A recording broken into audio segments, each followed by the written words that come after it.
Have you ever felt deeply inspired after a retreat or Dharma talk, only to lose all motivation once you return home?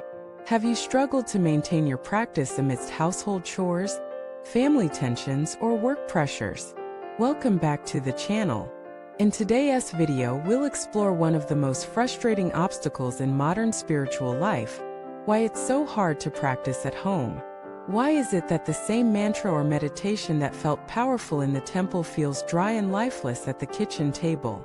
Why is it that even a short sit feels like a burden when you're surrounded by everyday responsibilities? This isn't just your problem, it's a universal one. But there is an answer. And it starts with understanding the difference between outer environment and inner structure, between physical comfort and spiritual clarity. Most importantly, we'll learn how to turn your own home into a sacred space, not by changing your surroundings, but by transforming your mind. Let us begin with something many people overlook. The spiritual energy of a place is not accidental. When you visit a temple, monastery, or retreat center, you step into an environment that has been charged with years, sometimes centuries of dedicated practice. The air feels different. The silence has depth. Your mind settles more quickly because the atmosphere has already been cultivated. But at home, everything is mixed. One room holds memories of arguments. Another carries stress from work. The kitchen reminds you of tasks. The bedroom pulls you toward distraction. Your home is full of mental imprints, and not all of them are conducive to practice. This is the first reason why practicing at home feels difficult. The energy of the space is not yet aligned with your spiritual intentions. But that doesn't mean it's hopeless. It means you have a sacred opportunity to create a home temple within your daily life. Not by copying a monastery, but by planting spiritual intention into the soil of your routines. You don't need a statue to pray. You need sincerity. You don't need incense to meditate. You need presence. You don't need silence outside. You need silence within. The next major reason we struggle at home is because of mental association. In the same way your body relaxes when you lie in bed, or your hunger activates in the kitchen, your mind has already labeled your home as a place of ordinary life. Changing that narrative takes time. You must begin reconditioning your space bit by bit through daily rituals, consistent practice, and symbolic gestures that say, "This space is for the sacred." Even lighting a single candle at the same time every day, or sitting in one corner of your room and reciting a mantra, can start to shift the energy.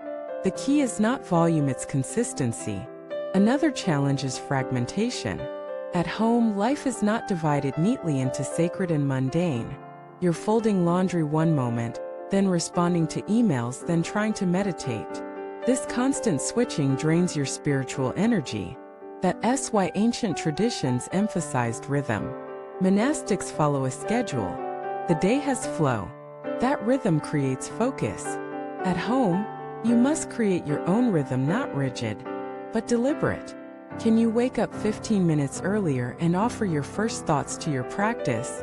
Can you use the act of washing dishes as a moment of mindfulness? Can you turn cooking into a chant session? These are not tricks. They are forms of integration. Your goal is not to escape household life. Your goal is to sanctify it. One woman once said, "I couldn't sit and meditate for more than 5 minutes at home. Then I realized it wasn't because of my kids. It was because I believed my home life was in conflict with my spiritual life." Once I dropped that belief, everything changed. This is the core shift. Spiritual fatigue doesn't come from too many responsibilities. Comes from inner resistance. We believe we can only be spiritual in silence, in solitude, in special places. But that belief creates distance.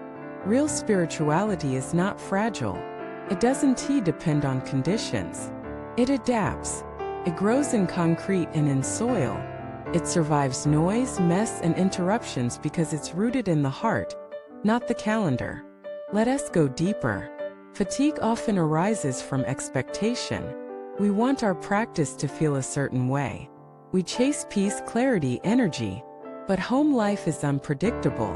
The practice doesn't always feel good. And that's where the real work begins. True practice is not about feeling spiritual. It's about showing up. Even when the mind is tired, even when the body resists, even when the surroundings are chaotic.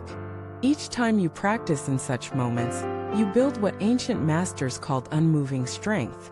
It's easy to be still on a mountaintop. It's hard to be still in a living room with kids yelling, the phone buzzing, and dinner burning. But if you can be even 1% present in that setting, you are already touching real power.